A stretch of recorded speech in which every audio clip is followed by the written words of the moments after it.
Good morning everyone! Luto tayo ng breakfast guys. Gagawa tayo ng kale omelette. Ito yung kale at saka isang itlog. So igagawin natin siyang omelette guys. Dahil mag-isa lang tayo, so maliit lang yung gagawin natin. Good for one person lang guys. Ayan. Basta kayong lahat yan guys. Today is Saturday ngayon. Gagawin natin siyang finely chop yung ating onion. Ilalagay ko sana lahat guys yung ating isang onion, kaya lang pwede rin pala guys kasi mahilig ako sa onion. So pwede natin ilagay yung isang onion, pero hindi siya match, masyadong maraming onion. Yan guys. Tapos ito naman yung kale natin. Hiwain lang natin siya ng very finely din. Pwede natin din gawin kahit anong gulay guys. Kahit pechay, kahit malunggay. Pwede din gamitin natin guys yung repolyo. Kahit anong gulay pwede natin i-omelette guys. Basta i-finely chop mo lang siya. Tapos igisa-gisa mo lang. Tapos lagyan na itlog. Napaka-healthy po guys. Ayan. So, ayan, start na tayo sa ating pagluluto. So kukunin natin ngayon yung ating olive oil. So, maglagay tayo guys, olive oil. Yan lang, konti lang guys. Labas na din natin yung ating black pepper. Paubos na siya, kailangan na natin siya maglagay ulit. So ayan, siguro ay mainit na yung ating kalan. So ilalagay na natin yung ating sibuyas.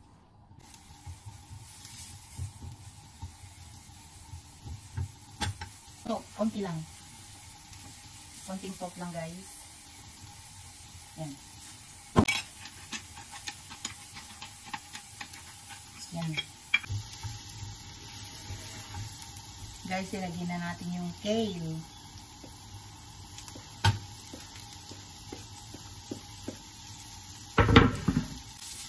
Yan guys, maliit lang yung yung portion niya. Pang 1 meal lang yung hindi matakaw. Yan.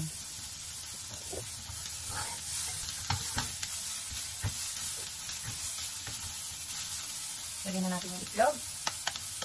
Tingin lang guys yung breakfast ko ngayon.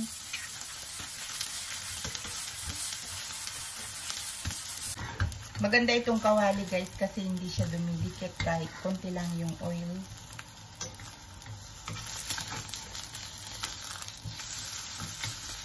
Ayan. Pinggan. Ayan, pwede na tayong mag-toast ng tinapay.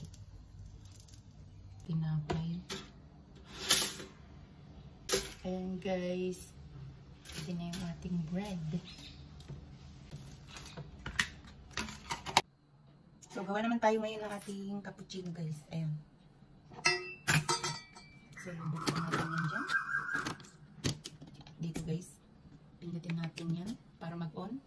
At ito guys, iikutin natin ito. Piliin natin yan sa may cafe latte na lang. So, pindutin na natin yan.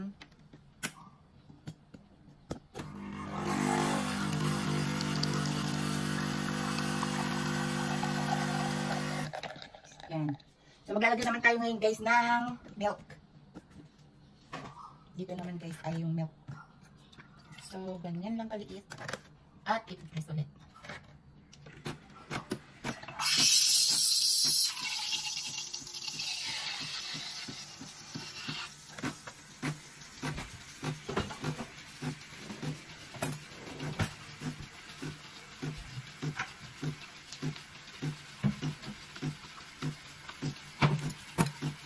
Maglagay lang tayo guys ng konting sugar.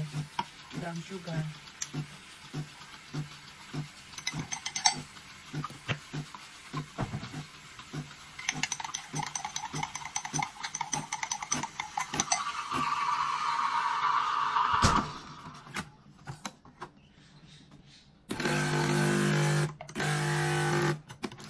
Ayan ang ating breakfast ngayon guys. So ito guys yung breakfast natin. Isang toast bread, omelette, kale at saka cafe latte. So mag-breakfast na tayo guys. So ayan guys. Ito naman halaman natin ngayon ang aayusin natin guys. Kasi hindi na sila healthy. So kailangan natin silang i-cut para mag-ano sila guys. Ito naman maglalagay ako ng gloves dahil kape-pedicure ko lang kahapon guys. So huwag nyo naman akong ibabash. Ayan, ayoko lang kasi masira yung aking nilinis na kamay kahapon. Kasi nag-gel talaga ako guys. Gel. Ginamit ko yung binili ni Bossing na gel nail polish ko. So ito guys ay yung mga halaman ko na mga namatay guys. Ililipat ko doon dito sa malaking pots yung kanyang lupa.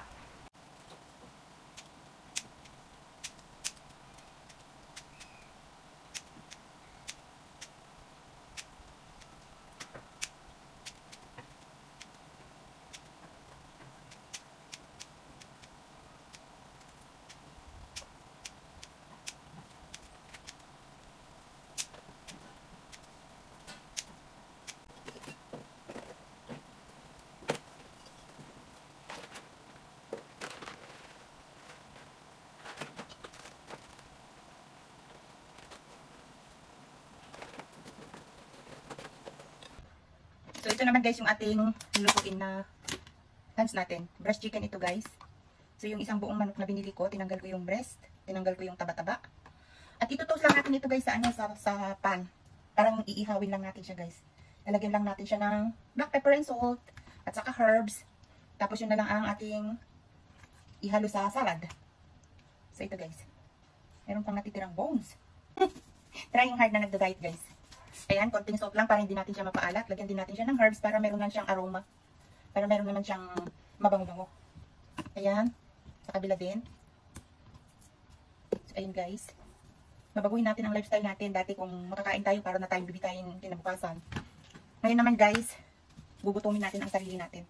Hindi pwede palaging busog guys kasi naiipon yung mga toxic sa katawan natin. So, kailangan natin i-balance yung ating katawan. So, meron pa akong konting pepper. May natitira pa. Ayan.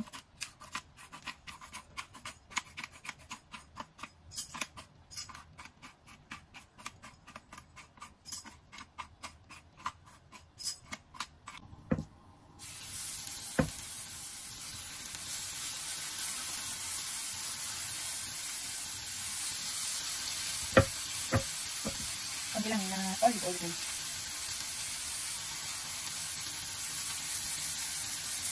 Yan. Sige na. Takpan natin ito guys para maluto.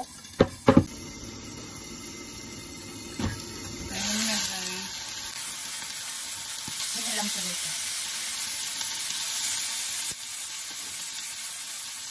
Yan. Tapos magawa tayo ng salad. Kaya dito, lagyan lang natin siya ng isang alis lang din. Tapos meron tayong kalahating avocado. So, ayun guys, gagawin natin itong ating salad. Ito.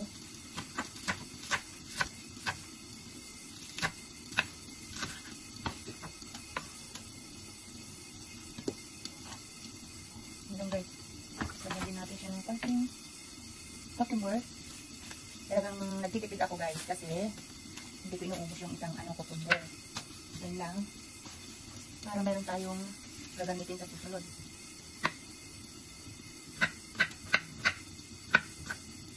Kasi guys, kung gagawa tayo ng madami, hindi natin mauubos. Sayang lang din guys. Tapos pipilitin na naman natin na ubusin. Kaya tayo nabubusog. Ito yung ating avocado.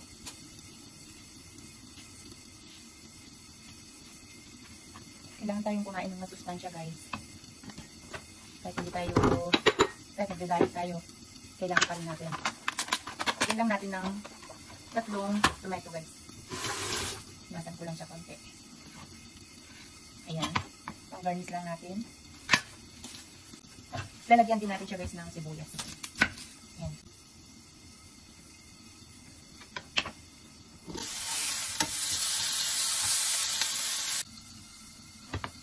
So yun guys, nilagyan din natin siya ng black olives at saka green olives. Pagkatapos ay lagyan natin siya ng dressing. Patay na natin yung chicken dahil luto na siya. Lagyan lang natin siya ng konting dressing guys. Yan.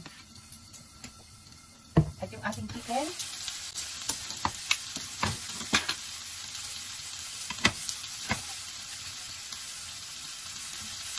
pwede na natin siwain yung ating chicken. Isa lang guys ang gamitin natin. Mainit.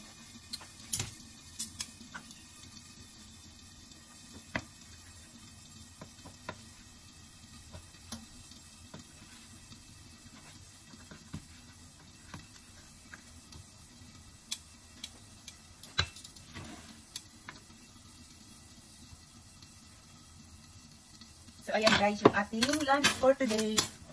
Ito naman ngayon yung ating lunch guys. So, ayan. Kain na tayo guys. Ayan, ang sarap guys, oh.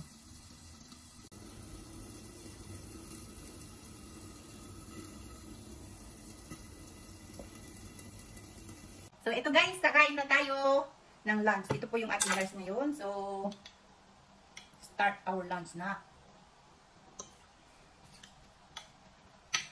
Masarap ang pagkain ko ngayon guys. Salad and chicken breast.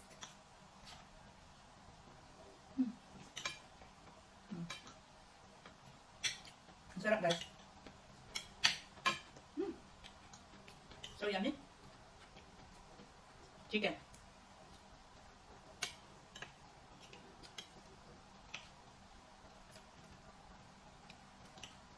So ganito na lang guys ang gagawin kong lunch namin.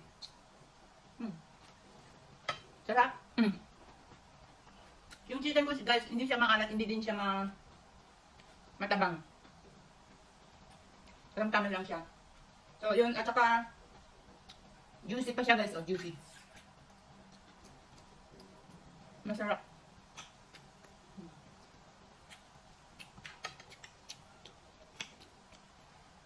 So ayun guys, kung gusto niyo gayahin yung aking niluluto guys, gayahin niyo para healthy tayong lahat.